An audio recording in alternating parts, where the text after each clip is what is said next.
IT में entry मारनी है? क्या आप भी आईटी इंडस्ट्री में अपना करियर शुरू करना चाहते हैं? तो ये समझना जरूरी है और बहुत फायदेमंद भी। आज हम बात करेंगे SDLC और STLC की। ये दोनों सॉफ्टवेयर बनाने और चेक करने के सिस्टमैटिक तरीके हैं जो हर आईटी प्रोफेशनल को जानना चाहिए। SDLC यानी software development life cycle, software को शुरू से एंड तक बनाने का पूरा रोड मैप है। STLC यानी सॉफ्टवेयर टेस्टिंग लाइफ साइकिल, उसी सॉफ्टवेयर को A to Z चेक करने का प्रोसेस है जिससे क्वालिटी बनी रहे। इन दोनों साइकिल्स को समझना आईटी करियर की स्ट्रांग शुरुआत के लिए बेहद जरूरी है। तो चलिए SDLC और STLC की दुनिया में एक मजेदार और ज्ञानवर्धक सफर शुरू करते हैं। SDLC एक स्टेप बाय स्टेप प्रोसेस है, जैसे बिरयानी बनाने की रेसिपी। पहला फेज रिक्वायरमेंट एनालिसिस, कस्टमर से समझना कि उन्हें चाहिए क्या, जैसे फूड डिलीवरी ऐप में restaurants, login, payment options, discounts. फिर आता है डिजाइन, सॉफ्टवेयर का ब्लूप्रिंट बनता है। हाई लेवल डिजाइन, स्ट्रक्चर और low level design, details. Development phase में कोडर्स डिजाइन को कोड में बदलते हैं, हर फीचर और बटन बनाते हैं। टेस्टिंग फेज में सॉफ्टवेयर को चेक किया जाता है। डिप्लॉयमेंट फेज में सॉफ्टवेयर यूजर्स के लिए लाइव होता है। मेंटेनेंस फेज में प्रॉब्लम्स फिक्स होती हैं और अपडेट्स आते हैं। सॉफ्टवेयर बन गया, लेकिन असली खेल अब शुरू होता है। अब उसकी क्वालिटी चेक करनी है। यहीं पर आता है STLC यानी सॉफ्टवेयर टेस्टिंग लाइफ साइकिल, जो हर सॉफ्टवेयर को परखने का पूरा प्रोसेस है। STLC का सबसे पहला फेज है रिक्वायरमेंट एनालिसिस, लेकिन ये डेवलपर्स की तरह नहीं, टेस्टर्स के नजरिए से होता है। इसमें सोचा जाता है कि सॉफ्टवेयर को कैसे टेस्ट किया जाएगा, कौन कौन से सिनेरियोज बन सकते हैं और किन किन चीजों पर खास ध्यान देना है। टेस्ट प्लानिंग फेज में यह डिसाइड किया जाता है कि क्या क्या टेस्ट करना है, कौन कौन से टेस्टर्स जिम्मेदारी लेंगे और टेस्टिंग के लिए कौन कौन से टूल्स और रिसोर्सेज चाहिए होंगे। टेस्ट केस डिजाइन में हर टेस्ट को स्टेप बाय स्टेप लिखा जाता है। पॉजिटिव और नेगेटिव दोनों सिनेरियोज कवर किए जाते हैं ताकि कोई भी गलती छूट न जाए। टेस्ट एनवायरनमेंट सेटअप में टेस्टिंग के लिए सभी जरूरी डिवाइसेस, सॉफ्टवेयर और डेटा रेडी किए जाते हैं ताकि टेस्टिंग रियल कंडीशंस में हो सके। टेस्ट एग्जीक्यूशन फेज में सारे टेस्ट केसेस रन होते हैं।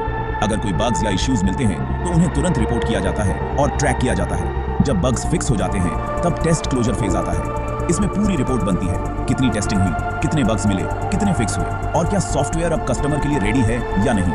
STLC ये एंश्योर करता है कि सॉफ्टवेयर कस्टमर के हाथ में जाने से पहले टॉप क्वालिटी का हो, ताकि यूजर को मिले एकदम शानदार एक्सपीरियंस और कंपनी की रेपुटेशन भी बनी रहे। SDLC और STLC एक फिल्म और उसके सेंसर रिव्यू जैसे हैं। एक बनाता है, दूसरा क्वालिटी चेक करता है। SDLC का गोल है सॉफ्टवेयर बनाना, STLC का गोल है उसकी क्वालिटी वेरीफाई करना। SDLC ओवरऑल प्रोसेस है, डेवलपमेंट, डिजाइन, टेस्टिंग, सब कुछ। STLC सिर्फ टेस्टिंग पर फोकस्ड है। SDLC का आउटपुट वर्किंग सॉफ्टवेयर, STLC का आउटपुट टेस्ट रिपोर्ट। दोनों के फेजेस लिंक्ड हैं। रिक्वायरमेंट, डेवलपमेंट, टेस्टिंग पैरेलल चलते हैं। SDLC क्या बनाना है पर फोकस करता है, STLC क्या बना है पर। दोनों एक ही गाड़ी के दो पहियों की तरह हैं। एक भी मिसिंग हो तो प्रोडक्ट कंप्लीट नहीं होता। मान लीजिए Zomato अपनी ऐप में ग्रुप ऑर्डर फीचर लाना चाहता है, जिससे दोस्त या परिवार एक साथ खाना ऑर्डर कर सकें। SDLC की शुरुआत होती है रिक्वायरमेंट गैदरिंग से। यहां टीम डिसाइड करती है कि फीचर क्या करेगा, यूजर को क्या क्या ऑप्शन मिलेंगे और ये कैसे काम करेगा। डिजाइन फेज में टेक्निकल ब्लूप्रिंट बनता है। User flow, database structure, payment splitting का लॉजिक और स्क्रीन वर्क फ्लो डिजाइन होते हैं ताकि सब कुछ क्लियर हो जाए। डेवलपमेंट फेज में डेवलपर्स कोडिंग शुरू करते हैं। ग्रुप बनाने का ऑप्शन, इनवाइट लिंक जनरेट करना और कार्ट में सबका ऑन ऑर्डर मैनेज करने का लॉजिक लिखा जाता है। इसी के साथ STLC भी पैरेलल चलता है। रिक्वायरमेंट एनालिसिस और टेस्ट प्लानिंग में टेस्टर्स सोचते हैं कि किन किन चीजों को टेस्ट करना है, कौन कौन से यूजर सिनारियो कवर होंगे। टेस्ट केस डिजाइन में टेस्टर्स डिटेल में लिखते हैं, क्या ग्रुप बन सकता है, इनवाइट लिंक सही से काम करता है या नहीं, पेमेंट सही तरीके से स्प्लिट हो रहा है या नहीं और यूजर एक्सपीरियंस कैसा है। टेस्ट एग्जीक्यूशन के दौरान टेस्टर्स हर एंगल से फीचर को टेस्ट करते हैं, अलग अलग डिवाइसेस पर चेक करते हैं और जो भी बग्स मिलते हैं उन्हें रिपोर्ट करते हैं। डेवलपर्स बग्स फिक्स करते हैं और टेस्टर्स फिर से चेक करते हैं कि सब कुछ सही से काम कर रहा है या नहीं, ताकि कोई गलती न रह जाए। जब सब कुछ ठीक हो जाता है, SDLC का डिप्लॉयमेंट फेज आता है। फीचर ऐप में लाइव हो जाता है और यूजर्स के लिए उपलब्ध हो जाता है। SDLC और STLC दोनों साथ साथ चलते हैं, तभी एक नया और सक्सेसफुल फीचर यूजर्स तक पहुंचता है और टीम को भी सेलिब्रेट करने का मौका मिलता है। बिना SDLC, STLC के सॉफ्टवेयर बनाना एक ऐसी गलती है जो कई बार नजरअंदाज हो जाती है। ये ठीक वैसा है जैसे बिना हेलमेट के बाइक चलाना। नुकसान पक्का है और खतरा हर मोड़ पर है। अगर रिक्वायरमेंट्स क्लियर नहीं हुई तो फीचर गलत बनेगा, यूजर्स कंफ्यूज होंगे और टीम को बार बार बदलाव करने पीडीडी ढेंगे।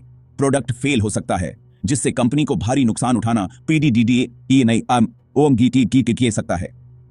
टेस्टिंग स्किप की तो बग्स प्रोडक्शन में जाएंगे और यूजर्स को खराब एक्सपीरियंस मिलेगा। कंपनी की रेपुटेशन खराब हो सकती है जिससे नए कस्टमर भी दूर हो सकते हैं। बिना प्लानिंग के टीम का मोराल डाउन होता है और लोग अपनी जिम्मेदारी से बचने लगते हैं।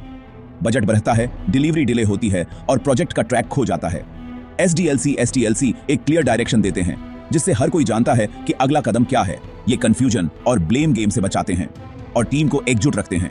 शुरू में प्लानिंग और टेस्टिंग पर टाइम लगाना आगे चलकर बीडीडीएच परेशानियों से बचाता है और बाद में बड़े नुकसान से बचाता है जिससे कंपनी को फायदा होता है।